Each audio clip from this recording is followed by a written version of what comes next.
I sailed from New Bedford to the Azores in the spring of 1827 aboard the whaler Providence, bound for sperm and the known lanes of the North Atlantic. Instead, a sound, thin and pallid as candle wax, rose from the swell and refused to be named. The crew took it as an omen at first, but the sound did not dwindle with distance. It drew nearer and set every compass against our sleep. We cleared port in April 1827 with 28 souls, 4 whaleboats lashed to the davits, a chest of chronometer spare springs, sextant and binnacle in the mate's care, and casks full of spermaceti. Our purpose was the familiar hunt along the Azores banks. I kept the captain's log and recorded the trade of provisions, salted beef, ship's biscuit, and the tarred hemp of extra lines for months at sea. The Providence was a stout ship of the New Bedford strain. Her decks had the burnished look of long service. Her masts were tarred and shrouded, and the names of townsmen were carved into the rail where men had leaned and watched the land fall away. Captain Crane was a man of 6 feet and few words. Mr. Halsey, the mate, kept the binnacle polished and the sextant stowed each evening beneath his bunk. He measured our latitude with the precision of a man who had spent winters on deck and nights with his eye to the horizon. I logged each observation: latitude, noon sun, log line strokes, the revolutions of the chronometer, and set them against the governor's reckoning. We ran by dead reckoning and by sight where sight was to be had, porpoise by day, the white foam of distant banks by night, and the oil-slick gleam that marked a pod of whales. For the first weeks, the sea was as we expected.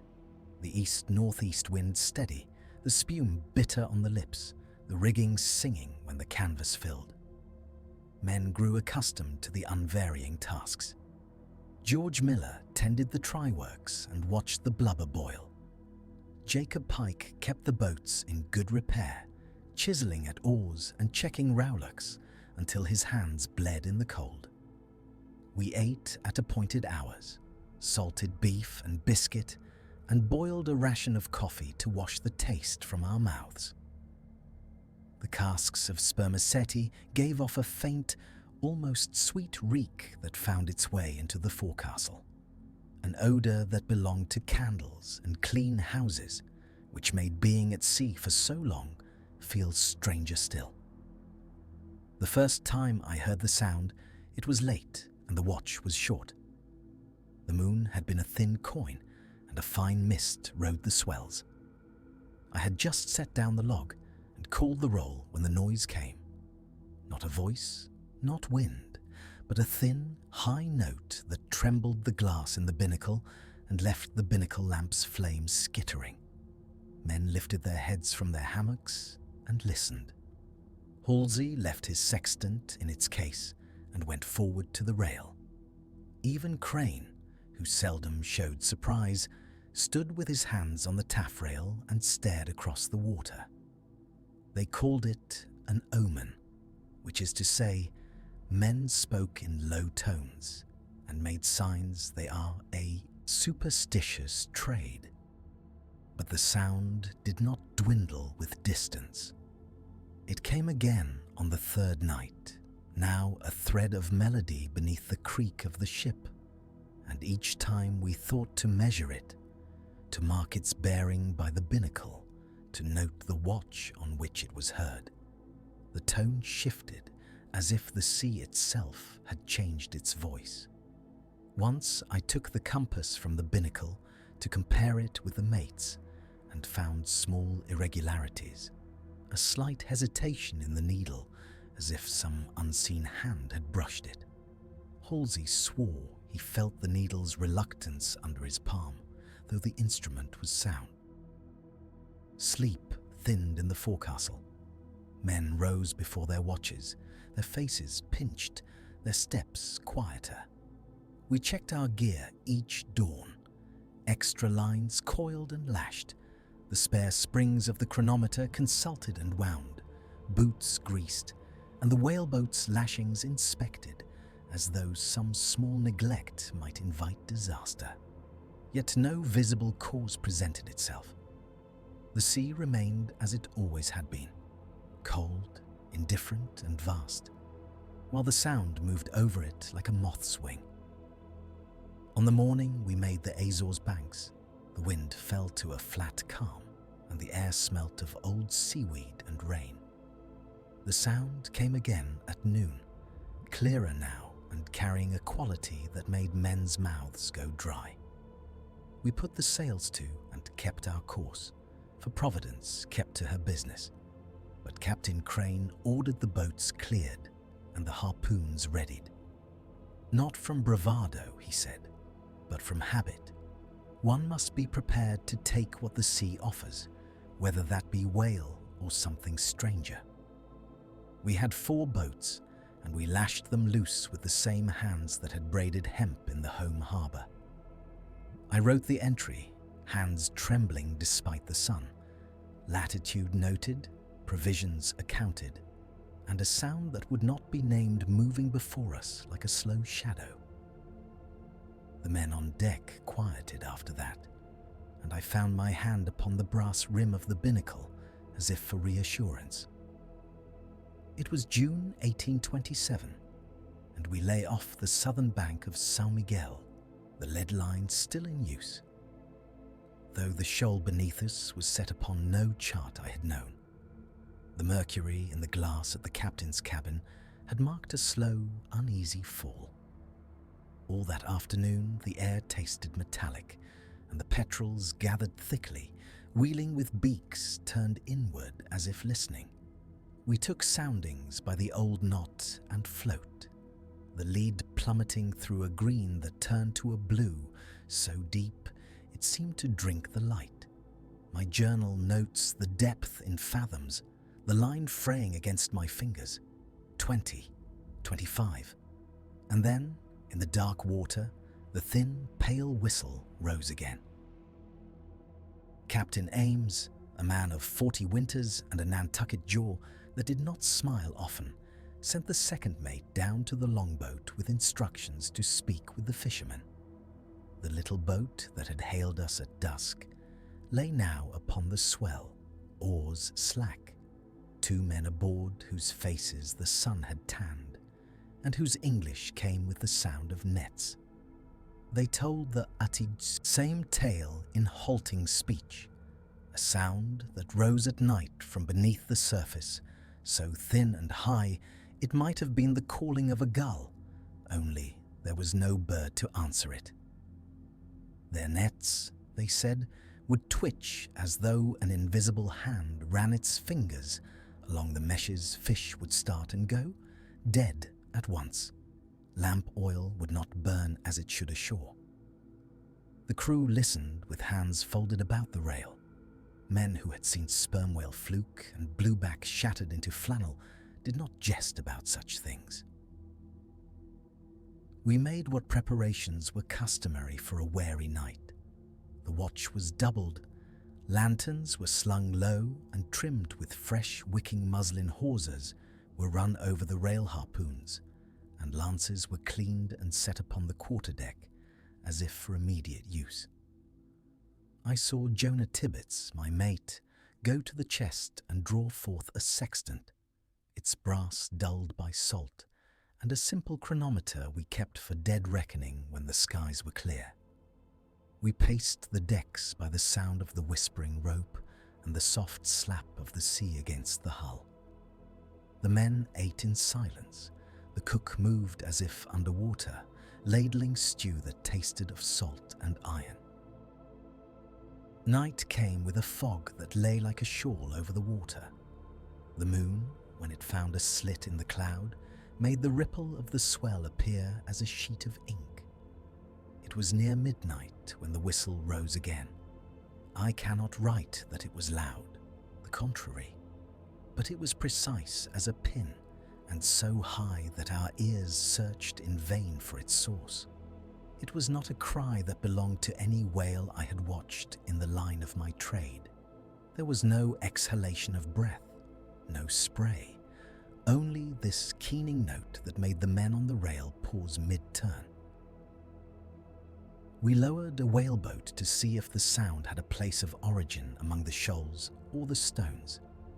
I volunteered with 3 others, for a man kept awake by curiosity is less dangerous than a man doubled with fear. The oars bit the water in even cadence, the boat sat low and cut clean. The fog pressed close, beads of cold that made my hair tingle. Lamp oil snuffed itself once, as if from a sudden scarcity of air. Our leadman set the handline and the small sounding, and upon striking the bank, the lead came up thick with a pale, viscous slime I could not name. It clung to the leather of my palm and smelled of the sea and of copper. We had not spoken more than a word or two when the whistle rose again, directly beneath us. The water moved as if something vast had taken a slow breath. The oars trembled in our hands, though there was no wind. For a long moment, the boat lay still upon the water, and each of us looked down into a dark no man had charted.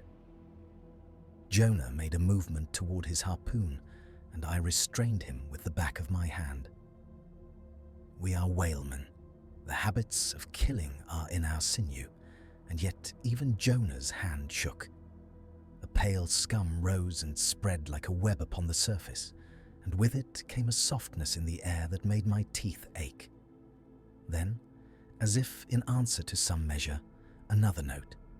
This time, closer and even thinner, pierced the hush. The fisherman's tale had been true. We pulled the oars with hands that had not believed their own will, and returned to the ship with the lines wet to the elbow and our mouths full of questions. Captain Ames gave no order to pursue. He would not commit the ship at the hour.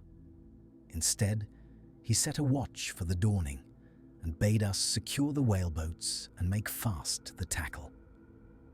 I lay awake thereafter upon the lower deck and recorded the events by the light of a tallow candle, my pen moving in the small, cramped hand of a man unwilling to forget.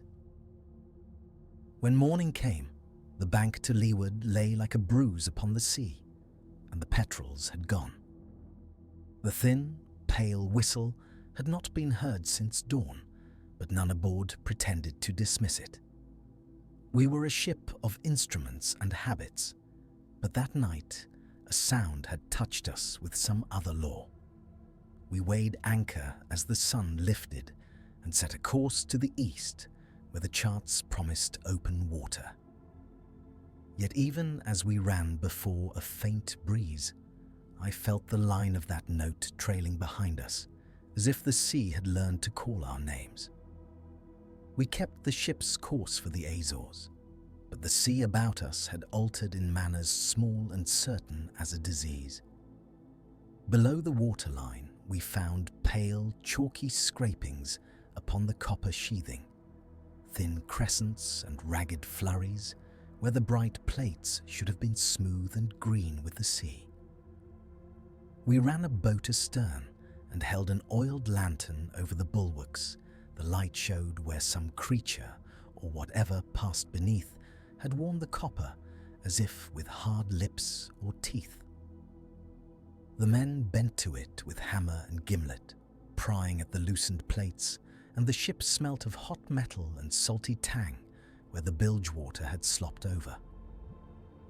There was also rope frayed where no wear of working could account for it. The hemp of a sea berth cable, untouched by chafe at the ring, shredded along an inch of its length as neatly as one might pare bread. We measured the cut against the palms of the men upon the deck and found no marks of knife or ordinary abrasion. The fibres had a dust upon them like ground bone. The carpenter argued it was rats, the steadiest of scapegoats, but there were no tracks nor bite marks, and the ship had the look of a thing observed and then left by some other patience. One boat returned with an oar split clean through at the loom, a straight, white fracture, as if a wedge had been driven while iron hands held the shaft. Along that same boat, thwart a length of planking bore parallel gouges, scored deep and regular as the teeth of some comb. We ran our fingers over them and felt the ridge's salt had already congealed in the cuts. The men, who by custom are quick to jest at the long hours between whales, fell silent when they examined that timber. Even the third mate, who kept his particulars in a small leather-bound pocket journal, wrote with an unsteady hand. He recorded, on a damp evening when the wind had backed north-northwest, and a low fog lay about the rigging, a sound that left the air trembling. I heard it as he had, a high, flute-like note, impossibly pure and thin, that woke the oil in our casks to slosh in perfect rhythm. The try-works had just been banked from the last of the day's labours. The deck near the main hatch smelled of rendered blubber and tallow. The sound came from beyond the spars, from a place where lines unrolled into black water, and it made the very oil in the casks sway as if a hand had passed over them. We tested it. On the first night thereof, we lashed a cask amidship and set one man to watch. With a lantern, he was to ring the bell should we hear that note again. At the third hour, the bell tolled. The man below came up white-faced and said, with his mouth still tasting of smoke from the galley, that the sound had been close enough to feel against his ribs. We took a sounding with the lead line. As one takes a temperature, the sea gave no explanation but depth. Our sextant showed the same angle of the sun, the same reckonings we had held since leaving Nantucket in May of 1827. The chronometer, which the captain kept wound as he kept his temper, showed regular measure. Nothing of our position had altered to account for the new phenomena. We attempted to bait it, for whalemen are a practical folk, and it is an old manner to test the market. We hoisted a spare blubber hook and trailed a line of blubbery tow, salted and stunk forth by our own need. The tow vanished between tides, but not in the fashion of a fish snatching. It slid away as if taken by a mouth that left not a scrap. When we drew the line, we found the hook scoured white with the same chalky dust as the copper sheathing. Men began to sleep in relays upon the deck, boots tied so they could be roused, oilskins hung ready upon the rail. The captain ordered the whaleboats sent out at dusk with oars bound, and harpoons set a watch from the crosstrees kept a steady eye under the night glass. We repaired what we might of the copper and set bladders to the seams, but whatever passed us seemed to prefer the dark beneath the hull. The tally of small impossibilities mounted each night like barnacles upon a keel. The note that made oil dance, the cleanly shredded hemp, the scored planking, the pale chalk upon our plates. I wrote then, as I write now, in the thin light of a lantern while the men below muttered and mended. We had provisions enough, spermaceti candles, salted beef, flour and molasses, but hearts are not provisioned in the same measure. I cannot say what manner of thing it was that circled us in those long hours between chart and horizon, only that we made what preparations we might and readied our boats anew. For the next night the note rose again, nearer, and the ship shivered, as if something vast had passed under her keel. On the third night, after the fisherman's warning, the sea itself seemed to breathe the sound up into the rigging, a long, pallid tone that came from a swell off our larboard quarter, and spilled against the timbers when we cast lanterns. A vast, pale mass rolled alongside the Providence, broad as a whale, but of a skin like boiled milk, and without any familiar cetacean blow. Men shouted and hurled harpoons until the line slackened under a force that shook the ship a whaleboat, was stove by a sudden swell, and 2 of our harpooners were carried under. I felt the deck tilt with the violence and smelled only salt and the captain's muttered prayers. We sprung to the lee with lanterns dimmed against the spray. The moon lay thin behind cloud, and the horizon was a ragged seam. Salt and oil smoke from the try-works had no place in that light. The creature lay alongside, not wholly exposed, but enough to show that vast pallor and a surface that glimmered like wet parchment. Its bulk rolled with the sea as if it were part of the swell. When the sound rose again, it climbed the shrouds and set the stays to trembling, a low, sustained note that seemed to answer the timber's groan. I could not tell whether it was voice or wind, made strange by some hollow within that great body. We strove to make out an opening for a lance. The boatswain and I led men to cut away the broken whaleboat, lest she jam the Providence's quarter. The carpenter, lighted by a spare spermaceti lamp, laid open ribs that had split and lashed them with oakum and sheet lead as best he could. The men bled and coughed from the sudden spray. One of the lost men, Jonah Pratt, lay nowhere on the swell, where a moment before he had stood cracking his knuckles and spitting tobacco. There was no sign of them on the surface, save the froth and a rag of canvas that had been part of the boat's thwart. We slipped a spare skiff at dawn, and 4 of us pulled toward where the last line trailed from the iron harpoon. The line went taut and then ran slack like a giant's pulse. Every stroke we put into that oar, I counted as though measurement could make meaning. We took up more line on the Providence. The mate called for the longboat to be lowered, but the captain would not risk another man until we had better reckoning of what forced our irons slack. He ordered the sails shortened, and the pumps kept. We sat by, wet and numb, watching fathoms of rope vanish into a whitened undulation. That day, the sea grew sullen. The crew moved like men half awakened from a fever. Old Sam, who had been a harpooner in 40 voyages, would not speak above a whisper when asked. He only showed the pallor of his hands and pointed in the direction the creature had gone. We measured the tide and took bearings with the sextant, noting the Azores bearing off to starboard, for Providence had been steering west by southwest when the sound first found us. We could not, with our handful of men and the ship's condition, pursue farther into an unknown that had already taken 2. Toward evening, the pallid tone returned, faint and distant, as if the thing were moving under the water with the swell. It threaded the rigging and made the binnacle, compass spin slow, as though the very needle feared to point.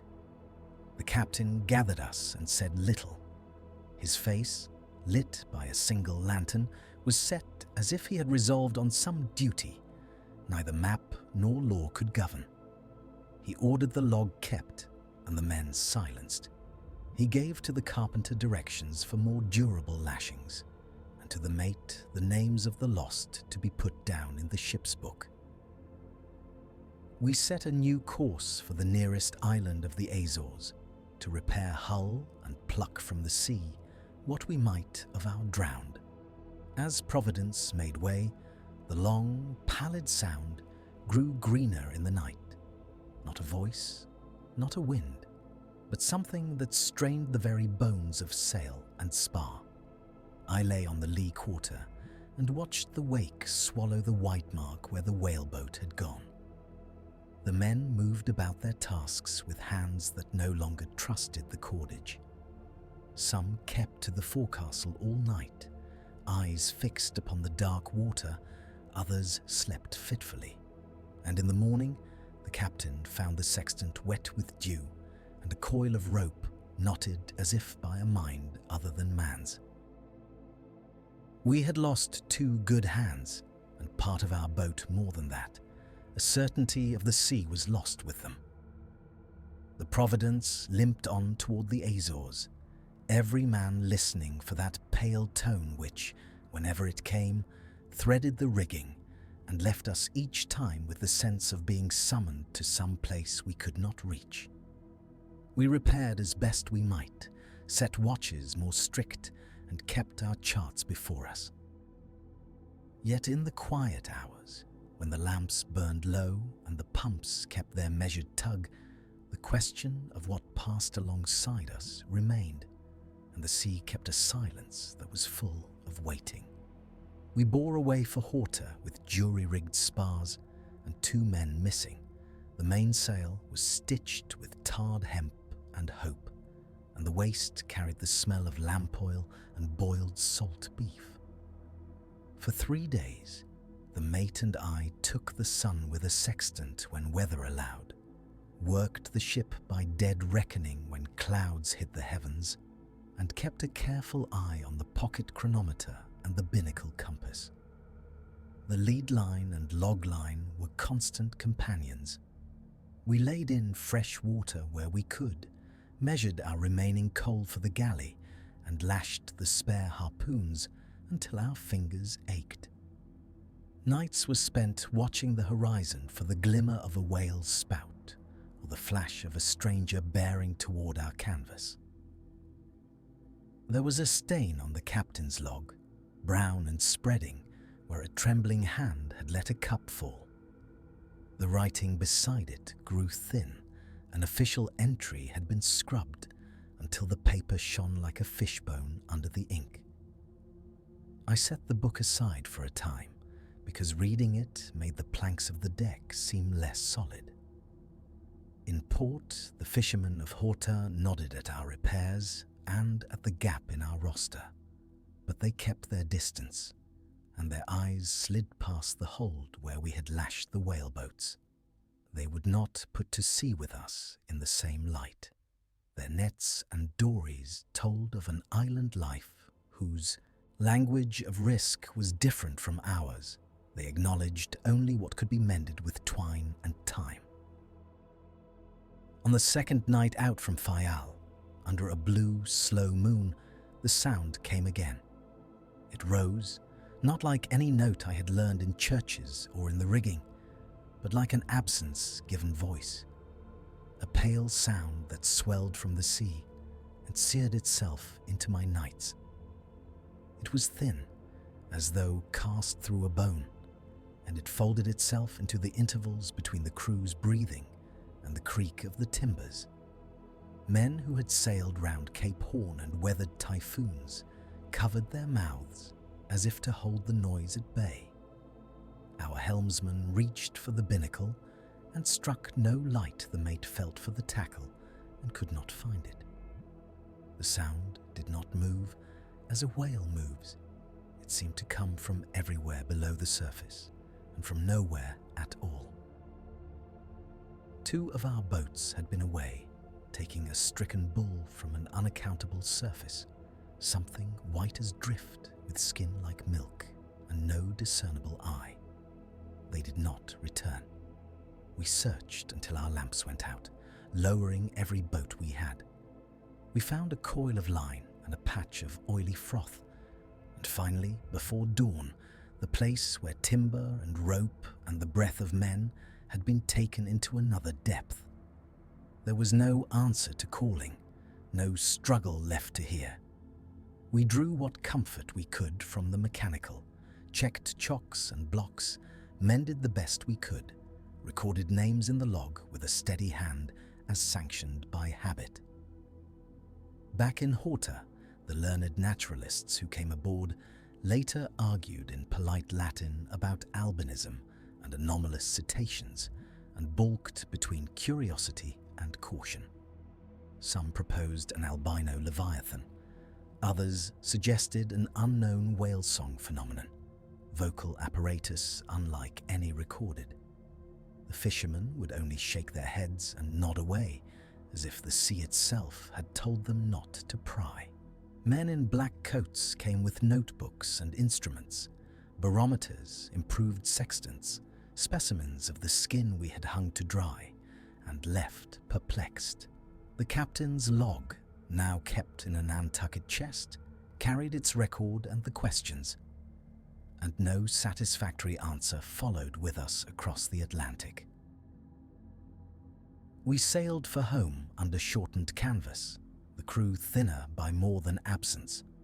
A weight of sleeplessness sat in their shoulders, and an edge of superstition crept into the small acts of seamanship.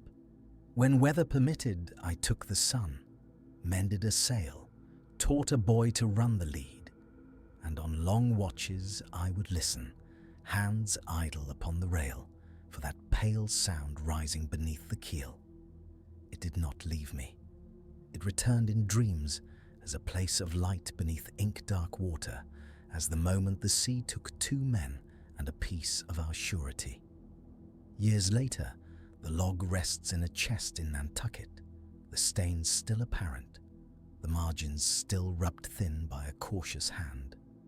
Learned men will argue, fishermen will mutter, and we who were aboard will never cease to steer a little truer when night draws down and the sea is all voice. The question remains like a seam in the wood. What rose pale from the deep, and why did it sing for our men?